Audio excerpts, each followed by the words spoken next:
So guys, এখন আমি বনগাঁ স্টেশনে আছি। সেখান থেকে কোথায় যাব সেটা জানার জন্য আমার এই ভিডিওটি সম্পূর্ণভাবে দেখতে হবে।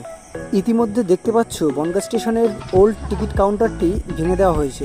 যারা জানো না নতুন টিকিট কাউন্টারটি কোথায় হয়েছে তাদেরকে বলে রাখি, একটু সামনে গিয়ে ডান দিকে দেখতে পাবে নতুন টিকিট কাউন্টার খোলা হয়েছে।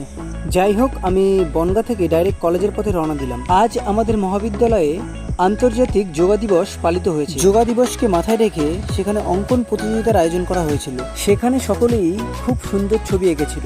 আসলে শিল্পীদের কোনো স্থান দিয়ে বিবেচনা করা যায় না। যেহেতু এটি প্রতিযোগিতামূলক অনুষ্ঠান, তাই বিচারকদের একটু কষ্ট হলেও প্রথম, দ্বিতীয়, তৃতীয় স্থান বের করে নিতে হলো। বিশ্ব পরিবেশ দিবস এবং যোগা দিবসে যে অঙ্কন প্রতিযোগিতার আয়োজন করা হয়েছিল, দুটোতেই আমি প্রথম স্থান অধিকার করি। তাই আমাদের ইস্ট বেঙ্গলের ওমেন্স টিমের ক্যাপ্টেন তৃষা মল্লিক এবং তার সহপাঠীদের হাত ধরে আমাকে প্রথম স্থানের পুরস্কারটি তুলে দেওয়া হলো।